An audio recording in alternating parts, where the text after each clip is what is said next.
श्री शिवाय नमस्तुभ्यं. श्री शिवलीलामृत कथासार अध्याय 4. विमर्शन व कुमुद्वती चंद्रसेन व श्रीकर. श्री गणेशाय नमः. हे शंभू महादेवा, तू पार्वतीच्या मनोरूपी सरोवरातील राजहंस आहेस. तू सर्व गोष्टींचा कर्ता आहेस. जगात सर्वत्र तुझाच निवास आहे. भक्तांचे मनोगत जाणून तू त्यांच्यासाठी ते जिथे असतील तिथे प्रकट होतोस. याविषयीची एक कथा सुताने शौनकादिकांना सांगितली आहे. सूत सांगतात, फार वर्षांपूर्वी किरात देशात विमर्शन नावाचा महापराक्रमी राजा राज्य करीत होता. तो निर्दयी असून अर्धमनाने वागायचा, अधर्माने वागायचा. मात्र त्याची शिवभक्ती अपार होती. एके दिवशी त्याच्या पटराने कुमुद्दीने त्यास सांगितले, शिवभक्तीत अत्यंत तत्पर अशा तुमच्याकडून कितीतरी दोष सतत घडत असतात, हे कसे? तेव्हा राजाने तिला त्याच्या पूर्व इतिहास सांगितला. मागील जन्मात तो पंपा नगरीत एक कुत्रा होता. एकदा महाशिवरात्रीच्या दिवशी काहीतरी खायला मिळेल या आशेने तो शिव मंदिरासमोर उभा राहिला. पण द्वारपालाने त्याला काठीने मारले. मार चुकविण्यासाठी तो पळू लागला. त्यामुळे नकळत शिव मंदिराला प्रदक्षिणा घातली गेली. थोड्या वेळाने तो परत मंदिरासमोर आला. द्वारपालाने रागाने त्यास बाण मारला. शिवलिंगाकडे बघतच त्याने प्राण सोडला. महाशिवरात्रीच्या पर्वतिथीस घडलेल्या उपोषण, शिवदर्शन, प्रदक्षिणा व प्राणार्पण ह्या पुण्यकर्मांमुळे त्याला राजाचा जन्म, राजवैभव व शिवपासनेची गोडी यांचा लाभ झाला. पण श्वानाच्या अंगाचे मूळ दोष अजून गेले नाहीत, म्हणून तो हे दोषपूर्ण आचरण करत असतो. राणी कुमुद्वतीने स्वतःच्या पूर्वजन्माबद्दल राजाला विचारले. तेव्हा राजाने तिला सांगितले की ती मागील जन्मी कपोती होती. एकदा मासाचा तुकडा चोचीत घेऊन जात असताना तिच्या मागे ससाना लागला. जीव वाचवण्यासाठी उडत असताना तिच्याकडून शिवालयाला 3 प्रदक्षिणा घातल्या गेल्या. दमुनी ती मंदिराच्या शिखरावर बसली असताना त्याच वेळी एका ससानाने झडप घालून तिला ठार केले. त्या पुण्याईने तिला राणीचा जन्म मिळाला. उत्सुक होऊन राणीने राजाला पुढील जन्मांबद्दल विचारले. तेव्हा राजाने तिला त्या दोघांच्या पुढील 7 जन्मांबद्दल सविस्तर सांगितले. अंतिम जन्मी राजा अगस्त्य ऋषींना शरण जाऊन शिवपंथांची दक्षिणा घेणार व सर्व प्रकारच्या दोषांपासून मुक्त होऊन राणी सहज शिवपद प्राप्त करणार असल्याचे सांगितले. सूत म्हणाले, भगवान शंकर अल्पसेवेने संतुष्ट होणारे आहेत. निज कृपेने जीवांचे कल्याण करणारे आहेत. विमर्शन राजाने पत्नीला सांगितल्याप्रमाणे जन्म घेतले आणि शेवटी शिवभक्तीने सर्वार्थाने पवित्र होऊन तो पत्नीसह कैलासाला गेला. असा आहे शिवभजनाचा महिमा. सूत मुनीने पुढे शिवभक्तीची थोरवी सांगणारी चंद्रसेन राजाची कथा सांगितली. उज्जैनी नगरीचा राजा चंद्रसेन हा परम शिवभक्त होता. तो महाकालेश्वर ज्योतिर्लिंगाची सेवा भक्ती करायचा. मणिभद्र हा त्याचा जिवलग मित्र होता. एका दिवशी मणिभद्राने राजाला एक सूर्यासारखा तेजस्वी असा अजब मणी भेट म्हणून दिला. त्या मनाच्या दर्शनाने अनेक रोग बरे होतात. अष्टधातूंना मण्याचा स्पर्श होताच त्याचे सोन्यात रूपांतर होते.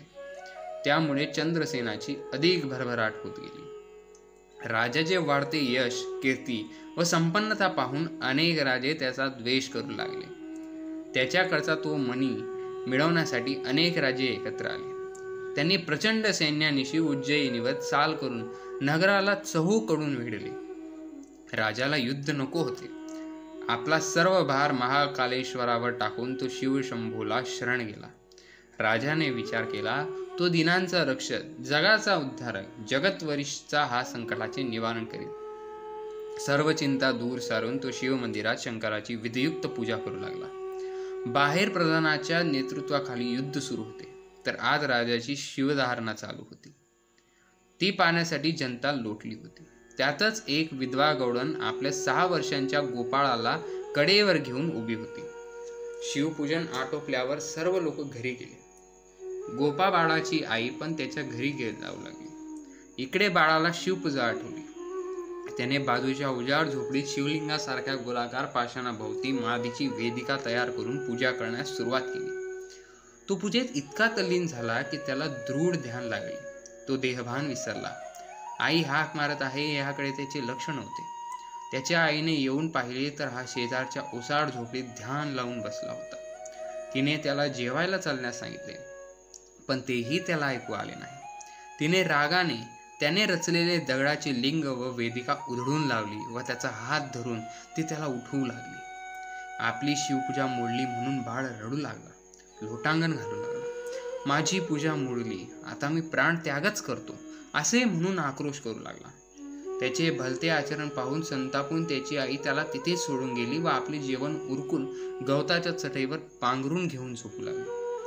पूजा मोडल्याने दुःखी झालेला गोप बाळ रडत रडत उजाड झोपडीत विलाप करीत होता.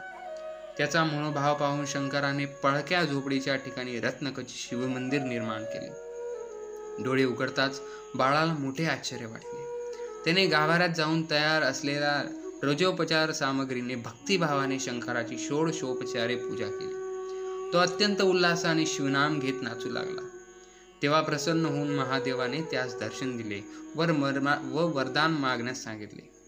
गोप बाळाने शिवशंभूला आपल्या आईला क्षमा करून तिलाही दर्शन देण्यास सांगितले. बाळ आईला घेऊन आला. आईने शिवशंभूला नमस्कार केला.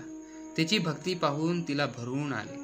तिला आपल्या मुलाच्या भक्तीचे खूप कौतुक वाटले आणि न राहून तिने ही घटना राजा चंद्रसेनीला सांगितली. राजाही आश्चर्यचकित होऊन बाळाला भेटण्यासाठी त्वरेने तेथे आला. त्याने गोप बाळाच्या शिवभक्तीची स्तुती केली. ही घटना वाऱ्यासारखी असमंत परसली.